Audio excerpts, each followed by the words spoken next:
ನಮಸ್ಕಾರ ಸ್ನೇಹಿತರೆ ಪಿಡಿಒ ಮತ್ತೆ ವಿಲೇಜ್ ಅಕೌಂಟೆಂಟ್ ಹುದ್ದೆಗಳಿಗೆ ಸಂಬಂಧಪಟ್ಟಂತೆ group C related computer very important. ಇವತ್ತು ಒಂದಷ್ಟು ಇಂಪಾರ್ಟೆಂಟ್ ಕ್ವಶನ್ಸ್ ತಗೊಂಡಿದ್ದೀನಿ. ಪಿಪಿಟಿ ರಿಲೇಟೆಡ್ ಇದೆ, ಒಂದಷ್ಟು ಎಕ್ಸೆಲ್ ರಿಲೇಟೆಡ್ ಇದೆ, MS ವರ್ಡ್ ರಿಲೇಟೆಡ್ ಇದೆ. ತುಂಬಾ ಇಂಪಾರ್ಟೆಂಟ್ ಕ್ವಶನ್ಸ್ ಗಳಿವೆ ಸ್ನೇಹಿತರೆ. ಸೊ ಪೇಪರ್ 2 ಗೆ ಸಂಬಂಧಪಟ್ಟಂತೆ ಕನ್ನಡ, ಕಂಪ್ಯೂಟರ್, ಇಂಗ್ಲಿಷ್ ಇದಕ್ಕೆಲ್ಲ ಸಪರೇಟ್ ಪ್ಲೇ ಲಿಸ್ಟ್ ಇದೆ. Paper 2 okay. ಸೊ ಈ ಪ್ಲೇ ಲಿಸ್ಟ್ ಓಪನ್ ಮಾಡಿದ್ರೆ ನಾವು ಮಾಡ್ತಾ ಇರ್ತಕ್ಕಂಥ ಈ ಹೊಸ ನ್ಯೂಸ್ ಸೀರೀಸ್ ಏನಿದೆ ಇಲ್ಲಿ ನಿಮ್ಗೆ ಸಿಗುತ್ತೆ. ಇಲ್ಲಿ ನಿಮ್ಗೆ ಕನ್ನಡ, ಇಂಗ್ಲಿಷ್, ಕಂಪ್ಯೂಟರ್ ಮೂರು ಕೂಡ ಇದೆ, ಒಂದೇ ಪ್ಲೇ ಲಿಸ್ಟ್ ಇರುತ್ತೆ ಪೇಪರ್ 2 ಗೆ ಸಂಬಂಧಪಟ್ಟಂತೆ. ಲಿಂಕ್ ಡಿಸ್ಕ್ರಿಪ್ಷನ್ ಬಾಕ್ಸ್ ಅಲ್ಲಿ ಕೊಟ್ಟಿರ್ತೀನಿ. ಪ್ಲೇ ಲಿಸ್ಟ್ ಡೈರೆಕ್ಟ್ ಇರುತ್ತೆ. ಪ್ರೀವಿಯಸ್ ವಿಡಿಯೋಸ್ ನೋಡಿ, ರಿವಿಷನ್ ಮಾಡಿ, ಎಷ್ಟಾಗುತ್ತೆ ಅಷ್ಟು ರಿವಿಷನ್ ಮಾಡಿ. ಟೆಲಿಗ್ರಾಮ್ ಮತ್ತು ಇನ್ಸ್ಟಾಗ್ರಾಮ್ ಲಿಂಕು ಇದೆ ಸ್ನೇಹಿತರೆ, ಫಾಲೋ ಮಾಡ್ಕೊಳ್ಳಿ. ಓಕೆ, ಸೊ ಬನ್ನಿ ಹಾಗಾದ್ರೆ ಡೈರೆಕ್ಟ್ ಕ್ವಶನ್ಸ್ ಬರ್ತೇನೆ. Most important question, programming language ಬಗ್ಗೆ ಕೇಳ್ತೇನೆ. ನಮ್ಮ ಪ್ರೀವಿಯಸ್ ಕ್ವಶನ್ಸ್ ನೀವು ನೋಡಿದ್ರೆ ಗೊತ್ತಿರುತ್ತೆ, ಅದಕ್ಕೆ ಹೇಳಿದನ್ನು ನೋಡಿ ಅಂತ ಹೇಳಿ. ಸೊ ಇದರಲ್ಲಿ ಕೋಬಾಲ್ ಬಗ್ಗೆ ಒಂದು ಪ್ರಶ್ನೆ. ಕೋಬಾಲ್ ಭಾಷೆಯನ್ನು ಕುರಿತಾಗಿ ಕೆಳಗಿನ ಹೇಳಿಕೆಗಳನ್ನು ಪರಿಗಣಿಸಿ. ಕೋಬಾಲ್ ಎಂಬುದು ಒಂದು ಗುರಿ ಉದ್ದೇಶಿತ ಉನ್ನತ ಮಟ್ಟದ ಪ್ರೋಗ್ರಾಮಿಂಗ್ ಭಾಷೆ ಆಗಿದೆ. ಕೋಬಾಲ್ ಒಂದು ಸೂಕ್ಷ್ಮ ಕ್ಷೇತ್ರಗಳ ಗಣನೆಯಲ್ಲಿ ಎಂದರೆ ಸಂಖ್ಯಾತ್ಮಕ ಹವಾಮಾನ ಮುನ್ಸೂಚಿ ಮತ್ತು ಸೀಮಿತ ಧಾತು ವಿಶ್ಲೇಷಣೆ ಮತ್ತು ಕಂಪ್ಯೂಟೇಷನಲ್ ಫ್ಲೂಯಿಡ್ ಡೈನಾಮಿಕ್ಸ್ ಗಳಲ್ಲಿ ಬಳಸಲಾಗುತ್ತದೆ. ಇಲ್ಲಿ ಇಂಗ್ಲಿಷ್ ಇದೆ, ಇಂಗ್ಲಿಷ್ ಓದ್ಕೋಬಹುದು. ಕೋಬಾಲ್, ಫೋರ್ಟ್ರಾನ್, ಬೇಸಿಕ್ ಇವೆಲ್ಲ ಫುಲ್ ಫಾರ್ಮ್ ಗೊತ್ತಿರಬೇಕು. ಇದರ ಅಪ್ಲಿಕೇಶನ್ಸ್ ಎಲ್ಲಿ ಯೂಸ್ ಮಾಡ್ತೀವಿ ಅಂತ ಗೊತ್ತಿರಬೇಕು. ಸೊ ಇಲ್ಲಿ ಕೋಬಾಲ್ ಅಂತಕ್ಕಂಥದ್ದು ಯಾಕೆ ಕಂಡು ಹಿಡಿದ್ರು, ಫೋರ್ಟ್ರಾನ್ ಯಾಕೆ ಕಂಡು ಹಿಡಿದ್ರು, ಇದನ್ನೂ ಕೇಳ್ತೇನೆ ಎಕ್ಸಾಮ್ ಅಲ್ಲಿ. ಹೊಂದಿಸಿ ಬರೆಯಲಾಗ್ತಾನೆ. ಗ್ರೂಪ್ ಸಿ ಗೆ ಹೊಂದಿಸಿ ಬರೆಯೋದಂದ್ರೆ ಇಂಟ್ರೆಸ್ಟ್. ಸೊ ಇಲ್ಲಿ ಫಸ್ಟ್ ರೈಟ್ ಆನ್ಸರ್ ತಿಳ್ಕೊಂಬೋಣ, ಆಮೇಲೆ ಇದ್ರ ಬಗ್ಗೆ ಎಕ್ಸ್ಪ್ಲೇನ್ ಮಾಡ್ತೀನಿ ಸ್ನೇಹಿತರೆ. So right answer option A ಮಾತ್ರ, ಬಿ ಇಸ್ ರಾಂಗ್. ಕೋಬಾಲ್ ಅಂತಕ್ಕಂಥದ್ದು ಒಂದು business oriented, common business oriented language, full form ಇದೆ ನೋಡಿ. ಓಕೆ, ಬಿಸ್ನೆಸ್ ರಿಲೇಟೆಡ್ ಆಗಿ ಅಡ್ಮಿನಿಸ್ಟ್ರೇಟಿವ್, ಫೈನಾನ್ಸ್, ಬಿಸ್ನೆಸ್ ಅದಕ್ಕೆ ಅಪ್ಲಿಕೇಶನ್ಸ್ ಆಗಿ ಯೂಸ್ ಮಾಡ್ತಕ್ಕಂಥ ಒಂದು ಲ್ಯಾಂಗ್ವೇಜ್ ಇದು. Okay, it is a programming language and it is ಏನೋ ಕಂಡಿಡಿದವ್ರು ಯಾರು, ಗ್ರೇಸ್ ಹೂಪರ್ ಗೊತ್ತಿರಬೇಕು, 1959. ಹಾಗೆ BASIC, beginners all purpose symbolic code ಅಂತ ಕರಿತೀವಿ. John G Kemeny and Thomas E Kurtz ಕಂಡುಹಿಡಿತಾರೆ ಇದನ್ನ. ಓಕೆ, ಸೊ ಹಾಗೆ ಫೋರ್ಟ್ರಾನ್. ಸೊ ಇದ್ರ ಬಗ್ಗೆ ಎಲ್ಲ ತಿಳ್ಕೊಳ್ಳಿ ಸ್ನೇಹಿತರೆ. ಪ್ರೀವಿಯಸ್ ವಿಡಿಯೋಸ್ ಗಳಲ್ಲಿ ಇರ್ತಕ್ಕಂಥದ್ದು ನೋಡಿ ನಿಮ್ಗೆ ಗೊತ್ತಾಗುತ್ತೆ. ಕ್ವಶನ್ಸ್ ಸಾಲ್ವ್ ಮಾಡಿದೀವಿ. Okay, so very important. ಹಾಗಾಗಿ is in object oriented high level programming language is right answer. This is wrong answer. ಇಲ್ಲಿ ಏನ್ ಕೊಟ್ಟಿದ್ದಾರೆ, ವೆದರ್ ಪ್ರಿಡಿಕ್ಷನ್. ವೆದರ್ ಪ್ರಿಡಿಕ್ಷನ್ಸ್ ಗೆಲ್ಲ ಕೋಬಾಲ್ ಯೂಸ್ ಮಾಡಲ್ಲ ನಾವು. ಓಕೆ, ಇವಾಗೆಲ್ಲ ಆರ್ಟಿಫಿಷಿಯಲ್ ಇಂಟೆಲಿಜೆನ್ಸ್ ಗಳಿವೆ ಅಲ್ವಾ. ಏನು artificial intelligence based computers, super computers ಗಳನ್ನ ಯೂಸ್ ಮಾಡ್ತೀವಿ. ನೆಕ್ಸ್ಟ್ ಬರ್ತೇವೆ. MS ಪವರ್ ಪಾಯಿಂಟ್ ನಲ್ಲಿ ಸ್ಲೈಡ್ ಟೈಟಲ್ ಮಾಸ್ಟರ್ ಜೋಡಿ ಎಂದರೇನು? Very important. What is slide title master ಜೋಡಿ ಹೇಳ್ತೀರಾ? ಇಲ್ಲಿ ನೋಡಿ, ಆಪ್ಷನ್ಸ್ ಚೆನ್ನಾಗಿದೆ, ಕನ್ಫ್ಯೂಷನ್ಸ್ ಕೂಡ ಆಗುತ್ತೆ ನಿಮಗೆ. ನಿರ್ದಿಷ್ಟ ಸ್ಲೈಡ್ ಶೀರ್ಷಿಕೆ ಕ್ಷೇತ್ರ ಮತ್ತೆ ಪಠ್ಯ ಕ್ಷೇತ್ರ ಗೊತ್ತಾಗಲ್ಲ, ಅರ್ಥ ಆಗಲ್ಲ, ಇಂಗ್ಲಿಷ್ ಓದ್ಕೊಳ್ಳಿ. Title area and text area of the specific slide. ಒಂದು ಸ್ಲೈಡ್ ಮಾಸ್ಟರ್ ಮತ್ತು ಶೀರ್ಷಿಕೆ ಮಾಸ್ಟರ್ ಒಂದು ಸಿಂಗಲ್ ಸ್ಲೈಡ್ ನಲ್ಲಿ ವಿಲೀನಗೊಳಿಸಿದೆ. ನಿರ್ದಿಷ್ಟ ವಿನ್ಯಾಸದ ಟೆಂಪ್ಲೇಟ್ ಗಾಗಿ ಒಂದು ಸ್ಲೈಡ್ ಮಾಸ್ಟರ್ ಮತ್ತು ಶೀರ್ಷಿಕೆ ಮಾಸ್ಟರ್ ಮೇಲಿನ ಎಲ್ಲವೂ. ಹೇಳ್ತೀರಾ ಯಾವ್ದು ಕರೆಕ್ಟು?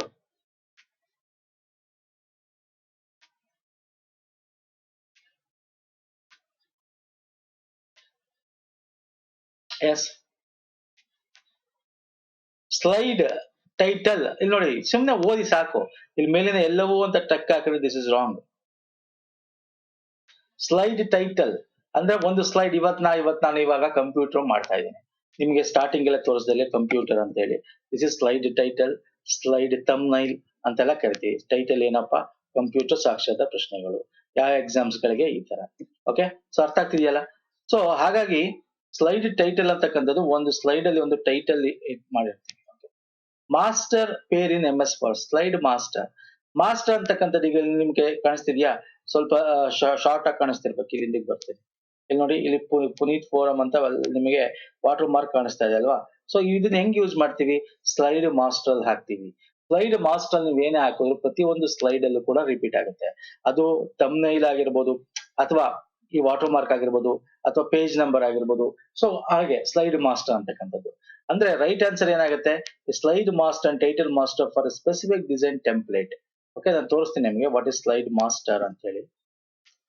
ಇಲ್ಲಿ ಇನ್ಸರ್ಟ್ ಹೋದ್ರೆ ಸ್ಲೈಡ್ ಮಾಸ್ಟರ್ ಬರುತ್ತೆ. ಸ್ಲೈಡ್ ಮಾಸ್ಟರ್ ನೀವ್ ಏನ್ ಬೇಕಾದ್ರೂ ಹಾಕ್ಬೋದು. ಅಂದ್ರೆ ಇಲ್ಲಿ ಹಾಕಿದ್ರೆ ನೆಕ್ಸ್ಟ್ ಪ್ರತಿಯೊಂದು ಸ್ಲೈಡ್ ಎಲ್ಲ ರಿಪೀಟ್ ಆಗುತ್ತೆ. ಸ್ಲೈಡ್ ಮಾಸ್ಟರ್, ಸ್ಲೈಡ್ ಟೈಟಲ್ ಅಂದ್ರೆ ಏನ್ ಟೈಟಲ್ ಅಂತಕ್ಕಂಥದ್ದು ಟೈಟಲ್ ಸ್ಲೈಡ್ ಅಲ್ಲಿ ಬರೀತಕ್ಕಂಥದ್ದು.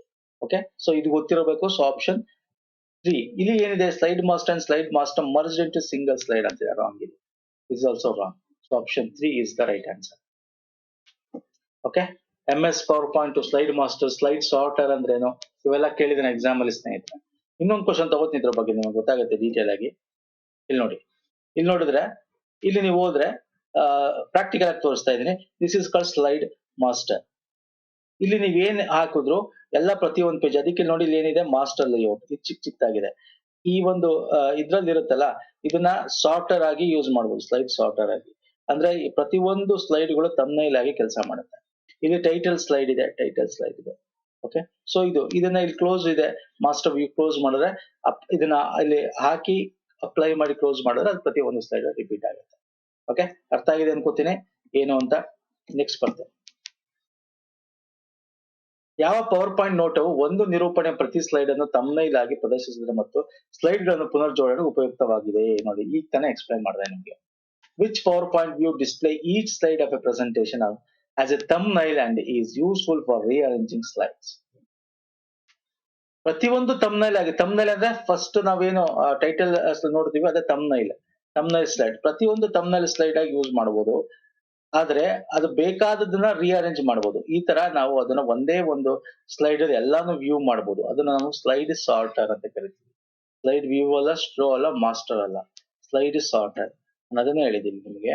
ಇದೆಯಲ್ಲ ಇವುಗಳನ್ನ ಸ್ಲೈಡ್ ಸಾರ್ಟರ್ ಅಂತಂದ್ರೆ ಇಲ್ಲಿ ನಿಮಗೆ ಪ್ರತಿಯೊಂದು ಸ್ಲೈಡ್ಗಳು ಬರ್ತದೆ. ಯಾವ ಸ್ಲೈಡ್ ನಿಮ್ಗೆ ಬೇಕಾದ್ರೆ ತೆಗೆದು ಮೊದಲನೇದು ಮಾಡ್ಬೋದು, ಎರಡನೇದು ಮಾಡ್ಬೋದು, ಅಥವಾ ಯಾವ ಸ್ಲೈಡ್ ವ್ಯೂ ಮಾಡ್ಬೋದು. ಅಂದ್ರೆ ಒಂದೇ ಒಂದು ಪೇಜ್ ಅಲ್ಲಿ ನಿಮ್ಗೆ ಸಿಗ್ತಕ್ಕಂಥದ್ದು ರಿಅರೇಂಜ್ ಮಾಡೋದು ಯಾವ್ದು ಬೇಕಾದ್ರೂ ನೀವು thumbnail ಆಗಿ ಫಸ್ಟ್ ಸ್ಲೈಡ್ ಆಗಿ ಆಯ್ಕೆ ಮಾಡ್ಕೋಬಹುದು. It is called slide sorter. Okay, next MS Excel ಅಲ್ಲಿ ಇಂಪಾರ್ಟೆಂಟ್ ಕ್ವಶನ್ ಇದು, ಶಾರ್ಟ್ ಕಟ್ ಕೀ ಇದು. ಇಲ್ಲೇನ್ ಕೇಳಿದಾನೆ, ಎಕ್ಸೆಲ್ ಇನ್ಸರ್ಟ್ಸ್ ಫಂಕ್ಷನ್ ವಿಂಡೋವನ್ನು ತೆರೆಯಲು Shift+F3 ಅನ್ನು ಬಳಸಲಾಗುತ್ತದೆ. ಅಂದ್ರೆ insert function window MS Excel open ಮಾಡಬೇಕು ಅಂದ್ರೆ Shift+F3 ನ ಪ್ಲಸ್ ಮಾಡಬೇಕು. ಹೊಸ ವರ್ಕ್ ಶೀಟ್ ಅನ್ನು ಸೇರಿಸಲು Alt+Shift+F1 ಅನ್ನು ಬಳಸಲಾಗುತ್ತದೆ. Alt+Shift+F1 use to insert new worksheet. ಅರ್ಥ ಆಗಿದೆಯಲ್ಲ? Control+F9 is used to minimize the current workbook. ಅಂದ್ರೆ ಇಲ್ಲಿ ಎಲ್ಲ ಆಪ್ಷನ್ ಕೂಡ ಸರಿ. ನಾನು ಪ್ರಾಕ್ಟಿಕಲ್ ಆಗಿ ತೋರಿಸ್ತೀನಿ, ನಿಮ್ಗೆ ಅರ್ಥ ಆಗುತ್ತೆ ಏನು ಅಂತ. ಫಸ್ಟ್ MS Excel ನ ಓಪನ್ ಮಾಡ್ಕೋಬೇಕಾಗುತ್ತೆ. ಇಲ್ಲಿ ಎಲ್ಲ option correct. Okay,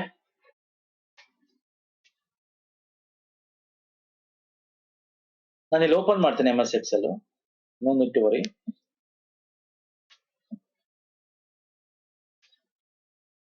MS Excel open ಮಾಡಿದೆ. ಫಸ್ಟ್ ಏನಿತ್ತು, ಶಿಫ್ಟ್ ಮತ್ತೆ F3. ಈಗ ನಾನು ಶಿಫ್ಟ್ ಮತ್ತೆ F3 ನೋಡಿ. ಈಗ ನಾನು ಇಲ್ಲಿ ಶಾರ್ಟ್ ಕಟ್ ಕೀನ ನಾನು ಇದರಲ್ಲಿ ಶಿಫ್ಟ್ ಮತ್ತೆ F3 ನ ಪ್ರೆಸ್ ಮಾಡ್ತೇನೆ.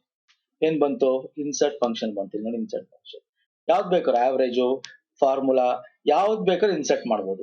Minimum, count, maximum, sum, average ಇದನ್ನ ಯೂಸ್ ಮಾಡಿ ನಾವು ಮಾಡ್ತಕ್ಕಂಥದ್ದು ಇನ್ಸರ್ಟ್ ಫಂಕ್ಷನ್. ಓಕೆ, ಸೊ ಹಾಗಾಗಿ ಇಲ್ಲಿ ಏನಿದೆ ಒಂದ್ಸಲ ತೋರಿಸ್ತೀನಿ ನಾನು. Shift+F3 ಓಪನ್ ಇನ್ಸರ್ಟ್ ಫಂಕ್ಷನ್ ಅಲ್ವಾ. ನೆಕ್ಸ್ಟ್ Alt+Shift+F1 ಇದೆ. Alt+Shift+F1 ನೋಡೋಣ ಬನ್ನಿ. Alt+Shift+F1 ಏನ್ ಹೇಳುತ್ತೆ ಇಲ್ಲಿ ನೋಡಿ, ಇನ್ಸರ್ಟ್ ನ್ಯೂ ವರ್ಕ್ ಶೀಟ್ ಅಂತ. ಇಲ್ಲಿ ನೋಡಿ, ಈಗ ಇಲ್ಲಿ ಶೀಟ್ 1 ಅಂತಿದೆ. ಇಲ್ಲಿ ನೋಡಿ ನಮ್ಮ ಕರ್ಸರ್ ನೋಡಿ, ಶೀಟ್ 1 ಇದ್ರ ಪಕ್ಕ ಪ್ರೆಸ್ ಮಾಡ್ರೆ ಇನ್ನೊಂದು ಶೀಟ್ ಬರುತ್ತೆ. But short cut key Alt+Shift+F1 ಅಲ್ವಾ. Alt+Shift+F1 ಬಂತಾ. ಇಲ್ಲಿ ನೋಡಿ ಶೀಟ್ ನಂಬರ್ 2 ನೋಡಿ, ಶೀಟ್ ನಂಬರ್ 2 ಖಾಲಿ. ವಾಪಸ್ ಶೀಟ್ ನಂಬರ್ 1 ಬರ್ತೇನೆ ನೋಡಿ. ಇದು ಶೀಟ್ ನಂಬರ್ 1 ಇತ್ತು, ಶೀಟ್ ನಂಬರ್ 2 ಎಕ್ಸ್ಟ್ರಾ ಶೀಟ್ ಬಂತು. ಅರ್ಥ ಆಗ್ತಿದೆಯಲ್ಲ? ಸೊ ನೆಕ್ಸ್ಟ್ ಏನ್ function, Control+F9 minimise workbook into icon. Control ಮತ್ತೆ F9 ಮಿನಿಮೈಸ್ ಮಾಡುತ್ತೆ. ಈಗ ನಾನು ಕಂಟ್ರೋಲ್ F9 ನ ಪ್ರೆಸ್ ಮಾಡ್ತೀನಿ. ಕಂಟ್ರೋಲ್ F ನೋಡಿ ಮಿನಿಮೈಸ್ ಆಯ್ತು. ನೋಡಿ ಇಲ್ಲಿ ಕೆಳಗಡೆ ಬಂತು ಮಿನಿಮೈಸ್. ಇದು ಮ್ಯಾಕ್ಸಿಮೈಸ್ ಮಾಡಿ. ಓಕೆ, ಮ್ಯಾಕ್ಸಿಮೈಸ್ ಹಿಂಗ್ ಬರುತ್ತೆ. ಫೈನ್, ಅರ್ಥ ಆಯ್ತಲ್ಲ? ಸೊ ಇದು ಎಕ್ಸೆಲ್ದು ನಾನು ನಿಮಗೆ ಪ್ರಾಕ್ಟಿಕಲ್ ತೋರಿಸಿದ್ದೇನೆ ಸ್ನೇಹಿತರೆ. ಸೊ ಅರ್ಥ ಆಗಿದೆ ಅನ್ಕೋತೀನಿ. ಸೊ ಇದು ನೋಡಿ, ಇದು ಬಂದು ನಿಮಗೆ ಔಟ್ಲೈನ್. ಮಾಸ್ಟರ್ ಬೇಕಾದ್ರೆ ತೋರಿಸ್ಬೋದು ನಿಮಗೆ. ಸ್ಲೈಡ್ ಮಾಸ್ಟರ್ ವ್ಯೂಗೆ ಹೋಗಿ ರಿವ್ಯೂಗೆ ಹೋದ್ರೆ ನಿಮ್ಗೆ ಸ್ಲೈಡ್ ಮಾಸ್ಟರ್ ಬರುತ್ತೆ. ಅವೆಲ್ಲ ಬೇಡ ಇವಾಗ. ಸೊ ತುಂಬಾ ಕನ್ಫ್ಯೂಸ್ ಮಾಡ್ಕೊಳಕ್ ಹೋಗ್ಬಿಡಿ. ನಾನು ಆಲ್ರೆಡಿ ತೋರಿಸಿದ್ನಲ್ಲ, ಅಷ್ಟು ನೋಡ್ಕೊಳ್ಳಿ ಸಾಕು. ಸೊ ಬನ್ನಿ ಹಾಗಾದ್ರೆ ನಾವು ನೆಕ್ಸ್ಟ್ ಕ್ವಶನ್ಸ್ಗೆ ಹೋಗೋಣ. ಈ ಕ್ವಶನ್ ಅರ್ಥ ಆಯ್ತು ಅನ್ಕೋತೀನಿ ನಾನು. ಈ ಕ್ವಶನ್ ಎಲ್ಲ option correct. All options are correct. ಒಂದು ಡಿಸ್ಕ್ಗೆ ಒಂದು ಹೆಸರು ನೀಡಲು ಡಾಸ್ ನಲ್ಲಿ ಬಳಸುವ ಒಂದು ಆಜ್ಞೆ ಕಮಾಂಡ್ ಯಾವುದು? The command in DOS disk operating system ಅಂತ ಕರಿತೀವಿ. DOS ಅಂದ್ರೆ ಸರ್ ಡಿಸ್ಕ್ ಆಪರೇಟಿಂಗ್. ನೋಡಿ, ಯಾವ್ದಾದ್ರು ಒಂದು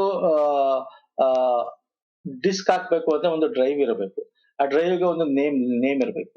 ಆ ನೇಮ್ಗೆ ಒಂದು ಲೇಬಲ್ ಆಗಿ ಮಾಡ್ತೀವಿ. ಯಾವ್ದು ಬೇಕು, ಯಾವ್ದು ಅದು, ಯಾವ ಡ್ರೈವ್ ಏನು ಅಂತ. That is called the command is label ಅಂತ ಕರಿತೀವಿ. ಡಿಸ್ಕ್ ಆಪರೇಟಿಂಗ್ ಸಿಸ್ಟಮ್ ಅಲ್ಲಿ ನಾವು ಯಾವುದೇ ಆಪರೇಟಿಂಗ್ ಸಿಸ್ಟಮ್ ಇನ್ಸ್ಟಾಲ್ ಮಾಡ್ಬೇಕಾದ್ರೆ ಅದರಲ್ಲಿ ಏನಿರಬೇಕು, ಏನ್ ಕ್ರಿಯೇಟ್ ಮಾಡ್ಬೇಕು, ಚೇಂಜ್ ಮಾಡ್ಬೇಕು ಅಂದ್ರೆ ನಾವು ಅದು ಫ್ಲಾಪಿ ಡಿಸ್ಕ್ ಆಗಿರ್ಬೋದು, ಹಾರ್ಡ್ ಡಿಸ್ಕ್ ಆಗಿರ್ಬೋದು, ಇದು ಯಾವುದೇ ಒಂದು ಡ್ರೈವ್ ಆಗಿರ್ಬೋದು, ಲೇಬಲ್ ಕಮಾಂಡ್ ನ ಯೂಸ್ ಮಾಡ್ತೀವಿ. ಓಕೆ, ಲೇಬಲ್ ಇದೆ ನೋಡಿ. ಎಂತ ಕ್ವಶನ್ಸ್ ಗಳು ಬರ್ತವೆ ಗ್ರೂಪ್ ಸಿ ಬಂದಿರೋದು ಕ್ವಶನ್ ಇದೆ.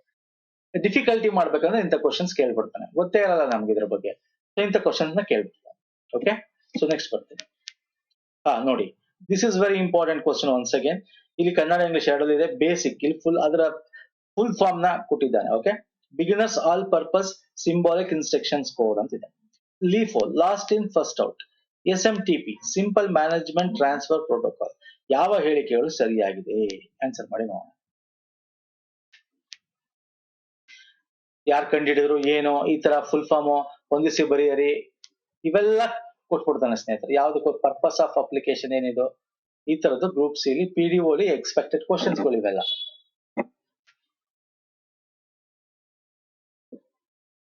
S, option A and B ಮಾತ್ರ. This right, this is wrong. ಯಾಕಂದ್ರೆ SMTP ನಾವು ಆಲ್ರೆಡಿ ನಿಮ್ಗೆಲ್ಲ ಪ್ರೀವಿಯಸ್ ಕ್ವಶನ್ಸ್ ನೋಡಿದೀರಾ. ಅಲ್ಲಿ ನೋಡಿರೋ ದಯವಿಟ್ಟು ನೋಡಿ, ಲಿಂಕ್ ಇರುತ್ತೆ. ಅಲ್ಲಿ ನಾನು ಹೇಳಿದೀನಿ ಸಿಂಪಲ್ ಮೇಲ್ ಟ್ರಾನ್ಸ್ಫರ್ ಪ್ರೋಟೋಕಾಲ್ ಅಂತ. ಮ್ಯಾನೇಜ್ಮೆಂಟ್ ಅಲ್ಲ, mail transfer protocol. Full form ಗಳು ಒಂದಷ್ಟು ಲಿಸ್ಟೇ ಕೊಟ್ಬಿಟ್ಟಿದ್ದೀನಿ. ಅದಕ್ಕೆ ಈ ವಿಡಿಯೋದಲ್ಲಿ ಲಿಸ್ಟ್ ತಗೊಂಡಿಲ್ಲ ನಾನು. ಓಕೆ, ಪ್ರೀವಿಯಸ್ ದಯವಿಟ್ಟು ನೋಡಿ, ಅಲ್ಲಿ ಕಂಪ್ಲೀಟ್ ಲಿಸ್ಟ್ ಗಳನ್ನ ನಿಮಗೆ ಪ್ರೊವೈಡ್ ಮಾಡಿದ್ದೀನಿ. ಇಲ್ಲಿ ಬೇಸಿಕ್ ಬಗ್ಗೆ ಆಲ್ರೆಡಿ ಸ್ಟಾರ್ಟಿಂಗ್ ಇದ ಕ್ವಶನ್ ಅಲ್ಲಿ ನೋಡಿದ್ವಿ ನಾವು. ಬೇಸಿಕ್ಸ್ ಅಂದ್ರೆ ಏನು ಅಂತ, ಕೋಬಾಲ್ ಅಂದ್ರೆ ಏನು ಅಂತ, ಫೋಟಾನ್ ಅಂದ್ರೆ ಏನು ಅಂತ. Yes, this is correct answer. LIFO last in first out. ಇದು LIFO FIFO ಅಂತೆಲ್ಲ ಬರುತ್ತೆ, ಕೇಳ್ತಾನೆ. FIFO ಅಂದ್ರೆ ಫಸ್ಟ್ ಇನ್ ಫಸ್ಟ್ ಔಟ್ ಅಂತ. ಓಕೆ, ಇದು ನಾವು ಮೈಕ್ರೋ ಪ್ರೊಸೆಸರ್ 8085, 8086, 8086 ಇವೆಲ್ಲ ನಂಬರು ನಾವು ಎಂಬೆಡೆಡ್ ಸಿಸ್ಟಮ್ ಅಲ್ಲಿ ಇಂಜಿನಿಯರಿಂಗ್ ಗೊತ್ತಿರುತ್ತೆ ನಿಮ್ಗೆ. ಮೈಕ್ರೋ ಪ್ರೊಸೆಸರ್ ಯೂಸ್ ಮಾಡ್ತೀವಿ. ಅಂದ್ರೆ ಫಸ್ಟ್ ಇನ್ಫಾರ್ಮೇಶನ್ ಏನ್ ಬರುತ್ತೆ, this is the first one. Next ಇನ್ನೊಂದು, ಅದು ನೆಕ್ಸ್ಟ್ ಇನ್ನೊಂದು ಬರುತ್ತೆ. ಆಗ ಇದು ಸೆಕೆಂಡ್ ಆಗುತ್ತೆ, ಇದು ಫಸ್ಟ್ ಆಗುತ್ತೆ. ನೆಕ್ಸ್ಟ್ ಇನ್ನೊಂದು ಬರುತ್ತೆ, ಆಗ ಇದು ಫಸ್ಟ್, ಇದು ಸೆಕೆಂಡ್, ಇದು ಥರ್ಡ್ ಆಗುತ್ತೆ. ಸೊ ಫಸ್ಟ್ ಬಂದಿದ್ದು ಔಟ್ ಹೋಗೋದು ಇದು ಇದೆ. ಇದು ಫಸ್ಟ್ ಇನ್ ಆಯ್ತು ಇನ್ಫಾರ್ಮೇಶನ್, ಫಸ್ಟ್ ಔಟ್ ಆಯ್ತು. That is called last first in first out ಅಂತ. ಅದೇ ಲಾಸ್ಟ್ ಇನ್ ಫಸ್ಟ್ ಔಟ್ ಅಂದ್ರೆ ಲಾಸ್ಟ್ ಅಲ್ಲಿ ಈಗ ಬಂದಿರೋದು, ಈಗ ಇದು 1, 2, 3 ಇದೆ. ಈಗ ಲಾಸ್ಟ್ ಇದು ಬಂದಿದೆ, ಬಟ್ ಇದೇ ಫಸ್ಟ್ ಔಟ್ ಆಗ್ತಕ್ಕಂಥ. ಫಸ್ಟ್ ಔಟ್ ಇದಾಗುತ್ತೆ, ಆಮೇಲೆ ಇದಾಗುತ್ತೆ, ಆಮೇಲೆ ಇದಾಗುತ್ತೆ. ಈ ತರ ಇದು ಮೈಕ್ರೋ ಪ್ರೊಸೆಸರ್ ಬರುತ್ತೆ. ಜಸ್ಟ್ ನಿಮ್ಗೆ ಸುಮ್ನೆ ಎಕ್ಸಾಂಪಲ್ ಕೊಟ್ಟೆ ಅಷ್ಟೇ. ಫುಲ್ ಫಾರ್ಮ್ ಏನು ಅಂತ ಗೊತ್ತಿರಲಿ. ನೆಕ್ಸ್ಟ್, ಪುಟಗಳು, ಪದಗಳು, ಕ್ಯಾರೆಕ್ಟರ್ಗಳು, ಪ್ಯಾರಾಗ್ರಾಫ್ಗಳು ಮತ್ತು ಗೆರೆಗಳು ಸಂಖ್ಯೆಗಳನ್ನೊಳಗುವ MS ವರ್ಡ್ ನಲ್ಲಿಯ ಸಂಖ್ಯಾಶಾಸ್ತ್ರ ದಾಖಲೆಯ ಹುಡುಕಲು ಯಾವ ಆಯ್ಕೆಯನ್ನು ಬಳಸಲಾಗುತ್ತದೆ? ನೋಡಿ, ಎಲ್ಲ ಅಲ್ಟಿಮೇಟ್ ಕ್ವಶನ್ಸ್ ತಗೊಂಡಿದ್ದೀನಿ. ತುಂಬಾ ಜನ ಕೆಲಸ ಸ್ವಲ್ಪ ಡಿಫಿಕಲ್ಟಿ ಇರಲಿ, ಸ್ವಲ್ಪ ಹೈ ಲೆವೆಲ್ ಕ್ವಶನ್ಸ್ ಇರಲಿ. ಎಸ್, ತಗೊಳ್ಳಿ, ಆನ್ಸರ್ ಮಾಡಿ. Which options can be used to find document statistics in MS Word, which includes number of pages, words, character, paragraph and lines? ಈಗ ನೀವು MS Word ಅಲ್ಲಿ ಒಂದು ಪೇಜ್ ಅಲ್ಲಿ ಇಷ್ಟೇ ಲೈನ್ಸ್ ಇರಬೇಕು, ಇಷ್ಟೇ ಕ್ಯಾರೆಕ್ಟರ್ಸ್ ಇರಬೇಕು, ಅಂದ್ರೆ ಆಲ್ಫಾಬೆಟ್ಸ್, ಇಷ್ಟೇ ವರ್ಡ್ಸ್ ಇರಬೇಕು. ಈಗ ನೀವು KS, IAS ಅಥವಾ PSI, SI ಗಳನ್ನ ಬರೀತೀರಲ್ಲ, ಇಷ್ಟೇ ವರ್ಡ್ಸ್ ಇರಬೇಕು. 200 ಮೀರದ, 250ಕ್ಕೂ ಮೀರದ, 400ಕ್ಕೂ ಮೀರದ ಪದಗಳಲ್ಲಿ ಜೋಡಿಸಿ. ಸೊ ನಾವು ಇದೊಂದು ಮಾಡ್ಕೋಬಹುದು. ಇದನ್ನ ಒಂದು ಪೇಜ್ ಅಲ್ಲಿ ಇಷ್ಟು ಪೇಜ್ ಇರಬೇಕು, ಇಷ್ಟು ಪೇಜ್ ಅಲ್ಲಿ ಇದೇ ಡಾಕ್ಯುಮೆಂಟ್, ಇಷ್ಟೇ ನಂಬರ್ ಆಫ್ ವರ್ಡ್ಸ್ ಇರಬೇಕು. ಈ ತರದಕ್ಕೆಲ್ಲ ನಾವೇಂತ ಕರಿತೀವಿ? ಏನ್ ಕೊಟ್ಟಿದ್ದೇನೆ? Statistics, world count, thesaurus, spell check. Spell check ಅಂತೂ ಅಲ್ವೇ ಅಲ್ಲ. ಈ ಸ್ಪೆಲ್ ಚೆಕ್ F7 ಮಾಡಿದ್ರೆ ಸ್ಪೆಲ್ ಚೆಕ್ ಆಗುತ್ತೆ, ಇದಲ್ವೇ ಅಲ್ಲ. So right answer world count, ಪದ ಎಣಿಕೆ ಅಂತ ಕರಿತೀವಿ. ಓಕೆ, ಇದು ವೆರಿ ಇಂಪಾರ್ಟೆಂಟ್ ಆಗುತ್ತೆ. ಒಂದು ಪೇಜ್ ಅಲ್ಲಿ ಎಷ್ಟಿರಬೇಕು ಅಂತ. ಈ ರಿವ್ಯೂ ಅಥವಾ ಇನ್ಸರ್ಟ್ ಒಂದೊಂದಲ್ಲಿ ಕೊಟ್ಟಿರ್ತಾನೆ. ಇದು 2007 ಇನ್ನೊಂದು 2007 ಗಿಂತ ಮೇಲೆ ಇರ್ತಕ್ಕಂಥದ್ರಲ್ಲಿ ನಿಮ್ಗೆ ಟೂಲ್ಸ್ ಅಲ್ಲಿ ಸಿಗುತ್ತೆ. ಸರ್ ಇಲ್ಲಿ ಎಷ್ಟು ಈ ಒಂದು ಪೇಜ್ ಅಲ್ಲಿ ನೋಡಿ, ಎಷ್ಟು ಪೇಜು, ಎಷ್ಟು ವರ್ಡ್, ಎಷ್ಟು ಕ್ಯಾರೆಕ್ಟರ್ ಇದೆ ಆ ವರ್ಡ್ಸ್ ಅಲ್ಲಿ, ಎಷ್ಟು ಪ್ಯಾರಾಗ್ರಾಫ್ ಇದೆ. ಸೊ ಇವೆಲ್ಲ ನಾವು ಒಂದು ಇದನ್ನ ಮಾಡ್ಕೊಂಡು ನಾವು ಹಾಕಿದ್ರೆ ಅಷ್ಟು ಮಾತ್ರ ಆ ಪೇಜ್ ಅಲ್ಲಿ ಸಿಗುತ್ತೆ. Okay, so very important. ಇನ್ನೊಂದು ಥೆಸರಸ್ ಅಂತ ಹೇಳಿದೆ. What is thesaurus? ಈಗ ಒಂದು ಪೇಜ್ ಅಲ್ಲಿ ಏನೋ ಬರ್ದಿರ್ತೀರಾ, ಇಲ್ಲಿ ಗುಡ್ ಅನ್ನೋ ಪದ ಯೂಸ್ ಮಾಡಿರ್ತೀರಿ ಎಲ್ಲಾ ಕಡೆ. ಗುಡ್ ಫ್ರೆಂಡ್, ಗುಡ್ ಕ್ಯಾರೆಕ್ಟರ್, ಈ ತರ. ಗುಡ್ ಬೇಡ ನಮಗೆ, ಬೇರೆ ಅದು ಸಮಾನಾರ್ಥಕ ಬೆಟರ್ ಬೇಕು. ಗುಡ್ ಗಂತ ಬೆಟರ್ ಅಥವಾ ಬೆಸ್ಟ್ ಅನ್ನೋದು ಯೂಸ್ ಮಾಡಬೇಕು. ಸೊ ಹಿಂಗೆ ಸಿನಾನಿಮ್, ಥಿಸರಸ್ ಅಂತಕ್ಕಂಥದ್ದು ಸಿನಾನಿಮ್ಸ್ ಸೆಲೆಕ್ಟ್ ಮಾಡ್ಬಿಟ್ಟು ಅದನ್ನ ನೀವು ಸಿನಾನಿಮ್ ಹುಡುಕಿ ಯಾವ್ದು ಬೇಕೋ ಅದನ್ನ ರಿಪ್ಲೇಸ್ ಮಾಡ್ಬೋದು. ಥೆಸರಸ್ ಅಂದ್ರೆ ಹುಡುಕೋದು, ಸಿನಾನಿಮ್ ಸಮಾನಾರ್ಥಕ ಪದ ಅಂತ ಅನ್ಕೊಳ್ಳಿ. ಎಕ್ಸ್ಟ್ರಾ ಇನ್ಫಾರ್ಮೇಶನ್ಸ್ ಒಂದೊಂದ್ಸಲ ಎಕ್ಸಾಮ್ ಅಲ್ಲಿ ಕೇಳ್ತಾನೆ ಇದನ್ನ. ಓಕೆ, ಇಲ್ಲಿನ ನೋಡಿ, finally spelling check, research, thesaurus, word count, ಇವೆಲ್ಲ ಎಲ್ಲಿ ಬರುತ್ತೆ, ಏನು, ಯಾವ ಪರ್ಪಸ್, ರಿವ್ಯೂ ಅನ್ನೋ ಒಂದು ಟ್ಯಾಬ್ ಅಲ್ಲಿ ಬರುತ್ತೆ. ಓಕೆ, ಇವೆಲ್ಲ ಗೊತ್ತಿರಲಿ. ಫೈನ್. ಸೊ ಈ ಕ್ವಶನ್ಗೆ world count is the right answer. ENIAC, EDVAC, EDSAC ಇವುಗಳು ಇದರಾಗ ಉದಾಹರಣೆ ಆಗಿವೆ. ಇದು ಜನರೇಷನ್ ಆಫ್ ಕಂಪ್ಯೂಟರ್ಸ್ ಬಗ್ಗೆ ಮಾಡಿದೀನಿ ಕೂಡ ನಾನು ನಿಮ್ಗೆ. ನಮ್ಮ ವಿಡಿಯೋಸ್ ಸೀರೀಸ್ ನ ಫಾಲೋ ಮಾಡ್ಕೊಂಡ್ ಬಂದ್ರೆ ಗೊತ್ತಿರುತ್ತೆ. ಇದನ್ನ 3 ತರ ಕೇಳ್ತಾನೆ, ಅದಕ್ಕೆ ಎಲ್ಲಾ ತರನು ಈ ಒಂದು ವಿಡಿಯೋದಲ್ಲಿ ನಿಮ್ಗೆ ಕಂಪೇರಿಟಿವ್ಲಿ ಅರ್ಥ ಆಗ್ಬಿಡ್ಲಿ ಅಂತ ಇನ್ನೊಂದ್ಸಲ ರಿವಿಷನ್ ಆದ್ರೂ ಪರವಾಗಿಲ್ಲ ಅಂತ ತಗೊಂಡಿದ್ದೀನಿ ಸ್ನೇಹಿತರೆ. ಸೊ ಇಲ್ಲಿ ಇವೆಲ್ಲ ಯಾವುದು ಅಂದ್ರೆ first generation, second generation, third generation, fourth generation computer. So ಇದು ಉದಾಹರಣೆ ನಿಮಗೆ. ಕರೆಕ್ಟ್ ಆನ್ಸರ್ ಯಾವುದು? First generation computer. ಈ ಕ್ವಶನ್ ನಾನು ಬೇರೆ ರೀತಿನೂ ಕೇಳ್ತಾನೆ. ಈಗ ನೋಡಿ, ಈ ಕ್ವಶನ್ ನೋಡ್ಕೊಳ್ಳಿ. ಇಲ್ಲಿ ಪ್ರಥಮ ಪೀಳಿಗೆ first generation, second, third, fourth ಇದೆ. ಇದರಲ್ಲಿ ಬಳಸ್ತಕ್ಕಂತ ಒಂದು ಸಿಸ್ಟಮ್ ಅಲ್ಲಿ ಏನ್ ಬಳಸ್ತೀವಿ ಅಂತ ಕೊಟ್ಟಿದ್ದಾನೆ. ಓಕೆ, ಹೊಂದಿಸಿ ಬರೆಯಬೇಕು. ಇಲ್ಲೇನಿದೆ, ಡಯೋಡ್ಸ್ಗಳು,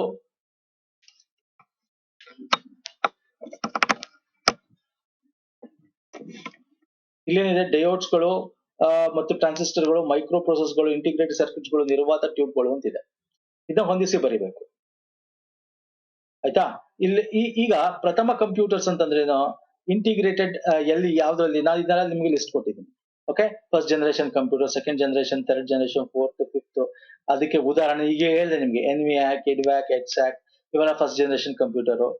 ವ್ಯಾಕ್ಯೂಮ್ ಟ್ಯೂಬ್ ನ ಯೂಸ್ ಮಾಡ್ತಾ ಇದೀವಿ. ಒಂದ್ ಸೆಕೆಂಡ್. ಎಸ್, ವ್ಯಾಕ್ಯೂಮ್ ಟ್ಯೂಬ್ ನ ಯೂಸ್ ಮಾಡ್ತಾ ಇದ್ವಿ. ಸೆಕೆಂಡ್ ಜನರೇಷನ್ ಕಂಪ್ಯೂಟರ್ ಉದಾಹರಣೆ IBM 7 ಕೊಟ್ಟಿದ್ದಾನೆ ಸರ್ ಇದನ್ನ ಎಕ್ಸಾಮ್ ಅಲ್ಲಿ. IBM 370, 360 ಅಂತ ಕೊಟ್ಟಿದ್ದಾನೆ. ಇದು ಥರ್ಡ್ ಜನರೇಷನ್ ಕಂಪ್ಯೂಟರ್ ಗೆ ಉದಾಹರಣೆ. IBM 7000 ಇದು ಕೊಟ್ಟಿದ್ದ ಎಕ್ಸಾಮ್ ಅಲ್ಲಿ. ಸೆಕೆಂಡ್ ಜನರೇಷನ್ ಗೆ ಉದಾಹರಣೆ. ಇಲ್ಲಿ ಏನೇನು ಯೂಸ್ ಮಾಡ್ತೀವಿ? Transistor, integrated IC, micro processors. So ಈ ತರ. ಮತ್ತೆ ಇದೊಂದಲ್ಲ, ಯಾವ ಒಂದು ಪೀರಿಯಡ್ ಅಲ್ಲಿ ಇತ್ತು. ಒಂದ್ಸಲ ಹೊಂದಿಸಿ ಬರೆಯರಲ್ಲಿ ನಿಮ್ಗೆ ಈ ಒಂದು ಇಸ್ವಿಗಳ ಒಂದು ಪೀರಿಯಡ್ ಕೊಟ್ಬಿಡ್ತಾನೆ. ಇಲ್ಲಿ ಪ್ರಥಮ, ಇಲ್ಲಿ ಇಸ್ವಿಗಳು ಹಾಕ್ಬಿಡ್ತಾನೆ. ಓಕೆ, ಸೊ ಈ ತರನು ಕೇಳ್ತಾನೆ. ಈಗ ನೋಡಿ, ಪ್ರಥಮ ಜನರೇಷನ್ ಫಸ್ಟ್ ಜನರೇಷನ್ ಕಂಪ್ಯೂಟರ್ ಅಲ್ಲಿ ಏನು ವ್ಯಾಕ್ಯೂಮ್ ಟ್ಯೂಬ್ ಯೂಸ್ ಮಾಡ್ತಾ ಇದ್ವಿ. ಸೆಕೆಂಡ್ ಇದ್ರಲ್ಲಿ ಏನ್ ಮಾಡ್ತಾ ಇದ್ವಿ ನಾವು? ಯಾವ್ದು ಯೂಸ್ ಮಾಡ್ತಾ ಇದ್ವಿ? ಡಯೋಡ್ ಟ್ರಾನ್ಸಿಸ್ಟರ್ಗಳು. ಥರ್ಡ್ ಜನರೇಷನ್ ಅಲ್ಲಿ ಏನ್ ಯೂಸ್ ಮಾಡ್ತಾ ಇದ್ವಿ ನಾವು?